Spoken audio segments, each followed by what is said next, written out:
Mont-Léjat, donc c'est un bâtiment qui aujourd'hui a une superficie construite d'environ 113 000 m², qui peut accueillir environ 760 patients en hospitalisation et qui a 155 places d'accueil en hôpitaux de jour.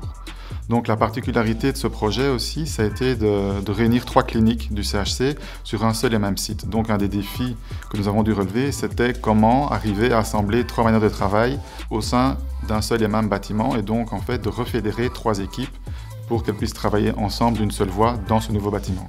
Un des postulats de départ également du projet, donc imposé par le maître d'ouvrage, c'était d'avoir une unité mère-enfant et une unité d'aile adulte distinctes et bien séparées, étant donné que le CHC est la plus grande maternité de la région wallonne et que donc c'était son image de marque et son identité et que donc c'était quelque chose auquel nous devions travailler également.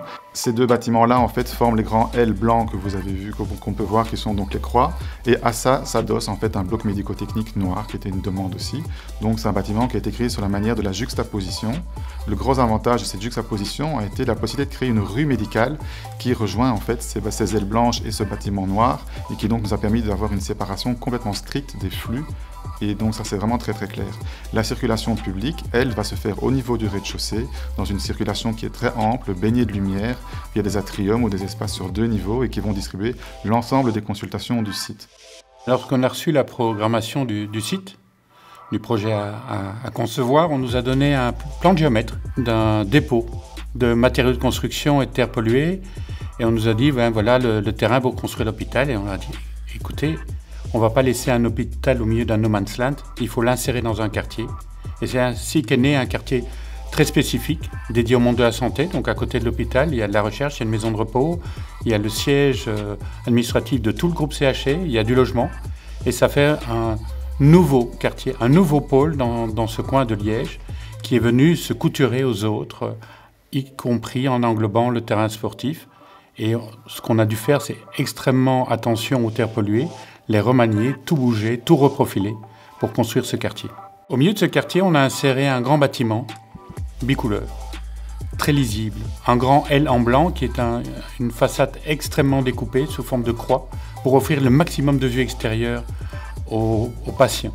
Et à l'intérieur de ce grand L en blanc vient s'insérer un bloc noir dans lequel est abrité tous les locaux de soins aigus, les salles opératoires, la médecine nucléaire, des choses comme ça, très complexes, dans un bâtiment fait pour maîtriser les actes techniques et toute la technologie nécessaire à la bonne opération, au bon geste médical sur le patient. Une des particularités du projet Mont-Léjat, ce sont les unités de soins qui ont une forme atypique, en forme de croix. Donc la forme de croix est arrivée en réfléchissant sur l'ergonomie de travail pour le personnel infirmier. Nous avons voulu limiter au maximum leurs déplacements. Cette forme de croix nous a permis de mettre au centre du projet d'unité de soins tous les locaux supports destinés au personnel qui peuvent de là rayonner dans l'ensemble de l'unité et donc vont parcourir maximum 25 mètres pour aller au chevet du patient le plus éloigné. Dans cette réflexion de bien-être et de logistique, on a aussi également implanté un système d'AGV, donc qui sont un système de transport automatisé de livraison logistique qui va partir du sous-sol de l'hôpital et qui va livrer de manière automatique jusque dans les unités de soins où là, une aide logistique va parcourir les derniers mètres. Et donc ça permet aussi à ce personnel-là de faire un travail qui est beaucoup plus qualifié, de qualité, plutôt que de ne pousser seulement un chariot qui est très lourd. La chambre de l'hôpital est par exemple un autre magnifique endroit où on voit que l'adjonction d'un groupe de compétences, mes fameux cercles, a joué un rôle extrême.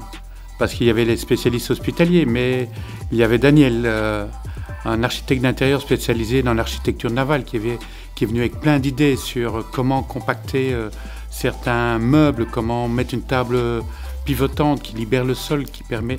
On peut jouer à 4, un jeu de cartes avec le patient dans son fauteuil, et on va prendre une chaise pliante, on s'assied sur la banquette, on repousse la table, on loge dans cette banquette. Et cette fenêtre baissée juste à hauteur de siège permet de voir la terre, les gens qui bougent, donc la vie. On a connu trop de chambres où finalement on ne regardait qu'à l'horizontale ou vers le haut, le ciel. Et en plus on recevait le rayonnement solaire sur soi. Et donc c'était moins agréable. Aujourd'hui on a vraiment une chambre marquée par sa fenêtre, tout ce qui se passe autour, un lieu de vie, en connexion avec la vie qu'on voit par la fenêtre, la vallée, la cité de Liège. Et c'est tout ça qu'on offre à nos patients.